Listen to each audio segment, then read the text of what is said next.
अस्सलामुअलैकुम दोस्तों, कहानी का उन्वान है तलाक के बाद। कहानी बहुत इंटरेस्टिंग है और अगर आप मेरे इस चैनल पे न्यू हैं तो मेरे चैनल को लाजमी सब्सक्राइब कर दें और कहानी के एंड पे आप अपनी राय का इजहार लाजमी किया करें, क्योंकि इससे हमें काफ़ी हौसला अफजाई होती है।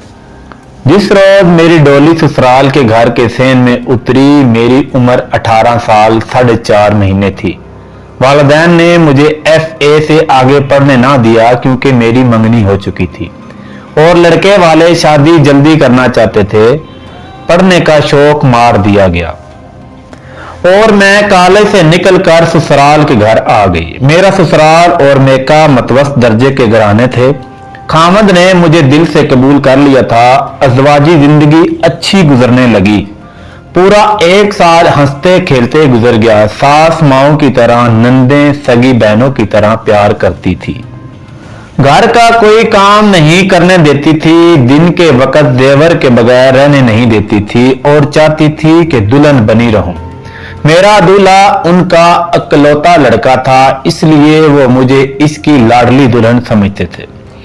मैं 1 साल दुल्हन बनी रही। दूसरा साल शुरू हुआ तो मैंने महसूस किया कि सास मुझे बड़ी गौर से देखती है। एक दिन एक अधीड़ उम्र औरत आई तो सास मुझे कमरे में ले गई और कहने लगी, ये हमारी दाई है, इस बेचारी का यही जरिया माश है। अब आई है तो और कुछ नहीं तो इससे पेट ही मलवा लो, कुछ पैसे दे देना, बेचारी दुआ देगी। मुझे पेट मलवाने की जरूरत तो नहीं थी, लेकिन इसे भी मैं सास का लाड और प्यार समझकर पलंग पर लेट गई। सास कमरे से निकल गई। दाई ने पहले तो मेरे पेट को टटोला, फिर पहलू से दबाना शुरू किया। नाक पर हाथ रखकर दबाया। इस तरह 10-15 मिनट तक पेट को मल कर उठी, खड़ी हुई और वो कमरे के दरवाजे की तरफ गई तो मैं भी उठकर इसके पीछे दरवाजे तक आई। सास बावर्ची खाने में थी। दाई को शायद मालूम ना हुआ मैं पीछे खड़ी हूं। इसने मेरी सास की तरफ सर हिलाया, जैसे इशारा किया हो कि नहीं। मैंने सास को देखा, उसका चेहरा उदास हो गया और उसका सर झुक गया। मैं फौरन समझ गई कि मेरा पेट क्यों मिलवाया गया है और दाई ने सर हिलाकर सास को क्या बताया है। मैंने दाई को पैसे दिए और अपने कमरे में आ गई। मैंने पहली बार महसूस किया कि 1 साल गुजर गया है। मुझे तो अब तक मां बन जाना चाहिए था, मगर दाई मेरी सास को मायूस कर गई थी। 1 महीना और गुजरा तो दाई एक बार फिर मेरा पेट मलने आ गई। जाते जाते सर के इशारे से मेरी सास को पहले से ज्यादा मायूस कर गई। दाई के इशारों में 1 साल गुजर गया। तीसरा साल शुरू हुआ तो सास मुझे एक शाह साहब के पास ले गई। शाह ने एक कागज पर उल्टी सीधी लकीरें डालकर कहा, एक लकीर जरा गड़बड़ कर रही है, अल्लाह ने चाहा तो ये भी अपनी जगह बहुत जल्द आ जाएगी। अगली जुमेरात को फिर आना। सास ने मेरे हाथ से 500 रुपए शाह को दिलवाए। अगली जुमेरात आई तो शाह के 500 रुपए और खड़े हो गए, मगर सास खुश ना हुई क्योंकि इनके शाह साहब ने फरमाया कि जिस रूह ने आना है वो अभी सितारों की गर्दश में भटक रही है, आने में जरा देर लगेगी पर आ जाएगी।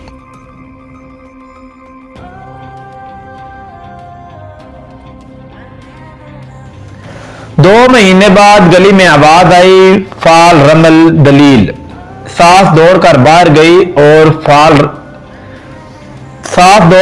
गई, रमल फाल वाले को अंदर ले आई।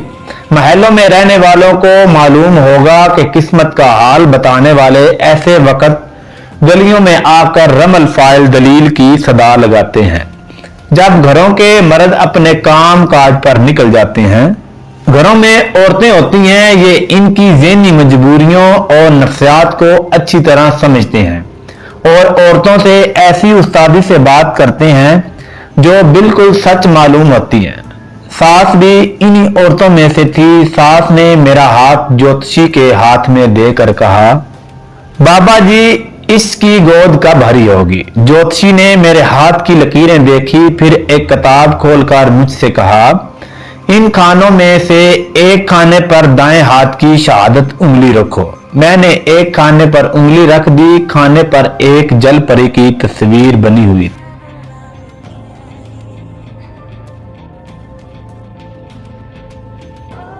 ज्योतिषी ने 3 चकोर टुकड़े इस किताब पर फेंके और बोला, जल से निकल आई है, 4 चांद डूबेंगे फिर जल में से चली जाएगी, फिर 3 चांद डूबेंगे फिर जल से निकल आवेगी, तब जाके मन की मुराद पूरी होवेगी।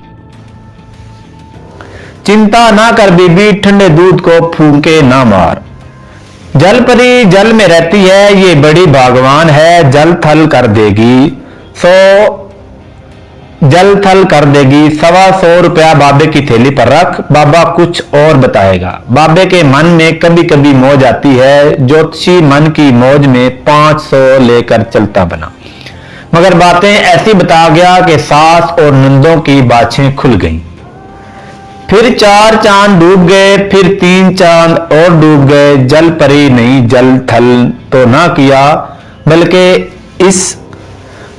इस जल में डूब गई। दाई ने पेट मला सर का वही पुराना इशारा करके चली गई। सास का चेहरा उतर गया। अज़दवाजी जिंदगी का एक और साल गुजर गया। सास और नंदों का लाड प्यार भी गुजर गया, लेकिन खामद के रवैये में कोई तब्दीली नहीं आई। एक रोज वो मुझे एक लेडी डॉक्टर के पास ले गया, जिसने मुझे चेक किया और 3 दवाइयां लिख दी। 15 दिनों का कोर्स था। कोर्स पूरा हुआ तो लेडी डॉक्टर ने मुझे एक बार फिर चेक किया। मेरे खामद के मुतल्लक भी कई एक सवाल किए। फिर उसने खामद को बुलाकर कहा, वो भी किसी अच्छे डॉक्टर से अपना चेकअप करवा ले। ये कुदरत का बनाया हुआ निजाम है, अजीब सा होता है। जरा सी खराबी के नताइज बहुत बड़े होते हैं। आपका इलाज हो जाएगा, घबराने की कोई बात नहीं। मैंने घर आकर खामद से कहा कि वो भी किसी डॉक्टर से मशवरा कर ले।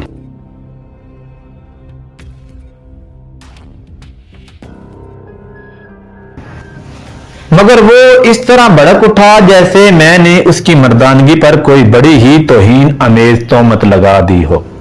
नुक्स तुझ में होगा, मुझे किसी डॉक्टर के पास जाने की जरूरत नहीं है। मैंने कहा, आप अपने मुतल्लक खुद कोई राय कायम ना करें। आपकी राय गलत भी हो सकती है। मेरा कहने का कुछ और मतलब था, मगर वो समझा कुछ और था।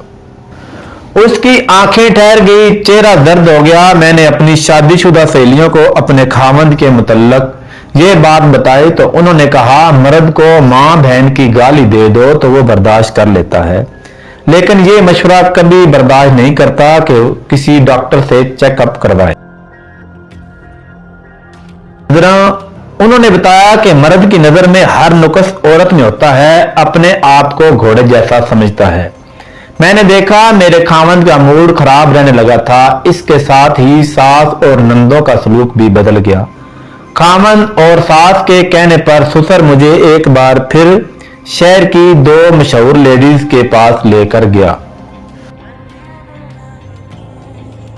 सुबह एक मुआयना करवाया, शाम को दूसरी से दोनों ने मुआयना करके अपनी अपनी फीस वसूल की और कहा, ये बिल्कुल ठीक है, कोई रुकावट नहीं। अब इनके खामद का भी चेकअप किसी अच्छे डॉक्टर से करवा लें। मगर ससुर ने बेटे की वकालत करते हुए कहा, वो तो बिल्कुल ठीक ठाक है, उसे मुआयना करवाने की क्या जरूरत है। मैंने वापस आकर खामद को बताया कि लेडी डॉक्टरों ने क्या फैसला दिया है। वो कुछ भी ना बोला, मगर उसके चेहरे का बदलता हुआ रंग बोल रहा था कि उसे ये फैसला सख्त नागवार गुजरा है। मैं पठवार के इलाके की रहने वाली हूं, जहां थोड़े थोड़े फासले पर हर पहुंच वाले पीरों के मज़ारात और गद्दियां हैं। मुझे 3-4 मज़ारों और खानकाहों पर भी ले जाया गया। वहां की खाक और कैंकरियां खिलाई गई और करते करते मेरे गले में 4-5 तवीज लटकने लगे। साथ मुझे गोरडा शरीफ भी ले गई, देवल शरीफ भी गए, 9 गजे की कब्र पर भी ले जाया गया। जिंदा पीर के मजार पर भी हाजिरी दी गई, मगर मेरी किस्मत में एक ही ताना था कि ये तो तोहर का पौधा है जो जमीन का सारा पानी पी जाता है, ना फल देता है और ना फूल। मुझ पर ऐसे ऐसे तीर बरसने लगे कि शादी की पहली रात और पहला साल एक हसीन ख्वाब की तरह याद रह गया। फिर मैंने उस ख्वाब को भी ज़हन से उतार दिया। मुझे दरो दीवार से नफरत होने लगी। खामद बेगाना हो गया, मुझे इस तरह काम बताने लगी तो हमारी और क्या उम्मीद पूरी करोगी। चलो झाड़ू ही लगा या बर्तन ही मांज दो। इस तरह की ना जाने कितनी दिल बर्दाश्ता बातें लगा लगा कर करने लगी। सबसे ज्यादा मुझे जिसने उद्मुआ किया वो ये थी कि मुझसे मेरी सहेलियां छूट गई। वो आती थी या मैं उनके पास चली जाती थी तो दिल का बोझ जरा हल्का हो जाता था, लेकिन सभी मुझसे दूर हटने लगी। सबको ये कहकर डरा दिया गया कि मुझसे पर किसी चीज का साया है। मैं किसी पीर की बद्दुआई हुई हूं। जिस सुहागन पर मेरा साया पड़ेगा उसकी कोख भी सूख जाएगी। मेरे तन बदन में आग लग गई, दिल में इंतकाम की आग भड़क उठी। मुझे एक ख्याल ये भी आया, अगर मैं जवाबी कार्रवाई के तौर पर सास और नंदों के मुंह लगी तो वो मेरे खामद को भड़का कर मुझे तलाक दिलवा देंगी। अगर तलाक का ताल्लुक सिर्फ मेरी जात से होता तो मैं परवाह ना करती। मुझे अपने माँ बाप का ख्याल आ गया। वो ये सदमा कैसे बर्दाश्त करते हैं। मैंने दिल के शोले दिल ही में रखे और दिल जलता रहा। मेके की एक सहेली ने मेरा साथ ना छोड़ा। वो मेरी हमराज थी, हमारी दोस्ती गहरी थी। अज़वाजी जिंदगी के 6ठे साल मुझे इशारा मिल गया कि अब तलाक के सिवा कोई चारा नहीं। मैं सोचने लगी अगर मुझे तलाक होगी तो मुझसे कोई शादी नहीं करेगा, क्योंकि सबको ससुराल वाले यही कहेंगे कि मैं बच्चे जन्ने के काबिल नहीं हूं। इन हालात में जब तलाक की तलवार मेरे सर पर लटकने लगी तो मैं सास नंदों की बातों को बर्दाश्त करने लगी, लेकिन फिर भी आए रोज झुक होने लगी। मगर हार मुझे ही माननी पड़ती, क्योंकि माँ बाप की वजह से तलाक से बहुत डरती थी। एक रोज कुछ ज्यादा ही तू मैं होगी और मैं मेके आ गई कि शाम को खामद आएगा तो वो वापस आ जाऊंगी। घर आई तो वहां ताला लगा हुआ था। मुझे मालूम था कि घर वाले अगर कहीं गए हों तो घर की चाबी साथ वाले घर में होती है। मैं साथ वाले घर गई तो वहां उस घर का जवान साला आदमी अकेला था। उसने बताया कि मेरी माँ और उसकी माँ उसी की खातर किसी मज़ार पर मन्नत मानने गई हैं। ये आदमी शादीशुदा था, इसकी अपनी बीवी से नहीं बनती थी। इस आदमी से पड़ोसी होने के नाते अच्छी पहचान थी। इसकी बीवी 6-7 महीने से अपने मेके थी। ये आदमी अपनी बीवी को वापस नहीं लाना चाहता था। इसने मुझे बिठा लिया और अपनी बीवी का रोना रोने लगा। मैंने भी उसे अपनी मुसीबत की कहानी सुनाई।